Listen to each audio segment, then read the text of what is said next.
Hi, everybody. It's Dr. Kenton Wakes Up. It's Friday, September 27th, 2024. How are you? I'm Dr. Kenton, and then mug's empty. Uh, Today's coffee was Seattle's best, what is it, Portside blend or Dockside blend, something. So today, we got, it's 6:39 a.m. I've been awake for about an hour already. Mr. Winston decided. I don't know what it is he's reacting to. I'd prefer to think that he's doing something to keep me safe. And that's why he scritches and scratches and runs around in circles. He's probably trying to wake me up. Maybe I'm having a bad dream and I just don't know it. So, anyway, today's Friday. I have a meeting that starts at 9, which means within an hour from now I need to be on the road. And as you can tell, I'm already dressed and taking a shower. I've eaten my breakfast and drank 2 cups of coffee already, so I shifted that old start time ahead about an hour or hour and a half, I guess.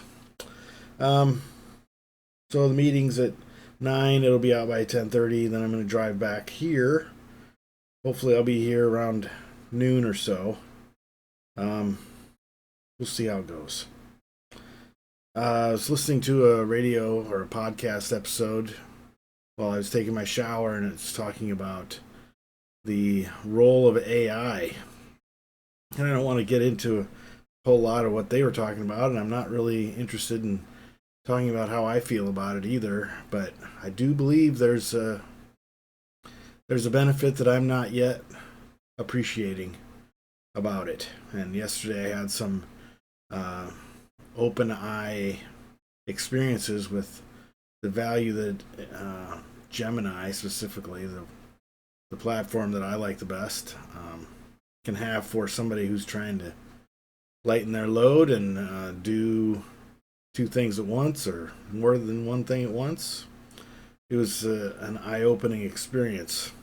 Though a person must immediately or consistently and let's just skip right to the end, must always keep an open eye to skepticism.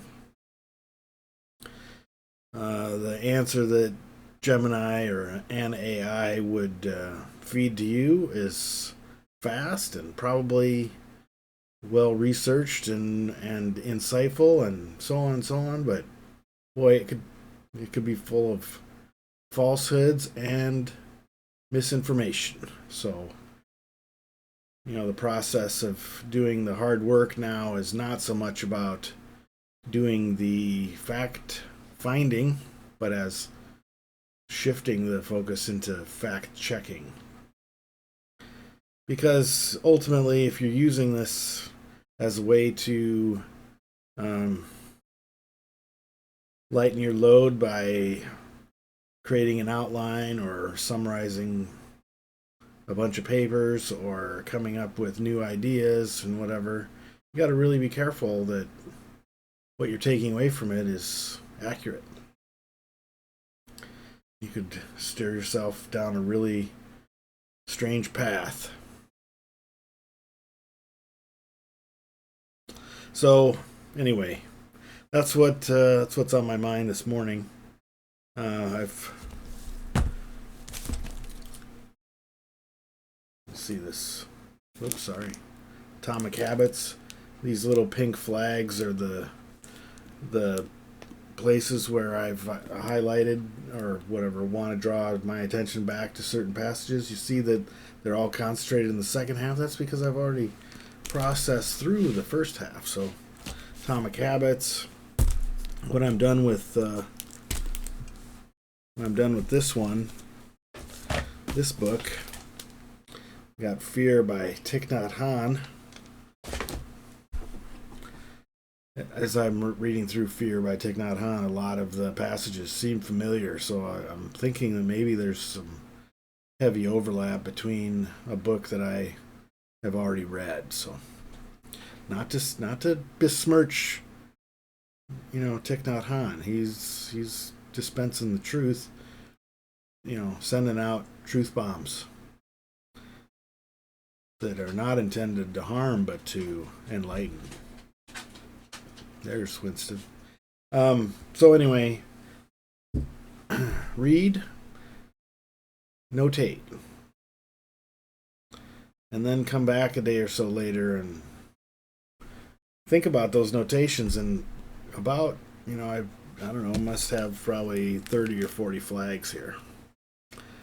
And by the time it gets processed into a note system, there might only be, let's say there are 40 in there now, there might only be 25 that become notes. Some of the other ones, upon second glance, aren't really that useful or insightful or whatever. So it's useful in narrowing down to just identify the best nuggets.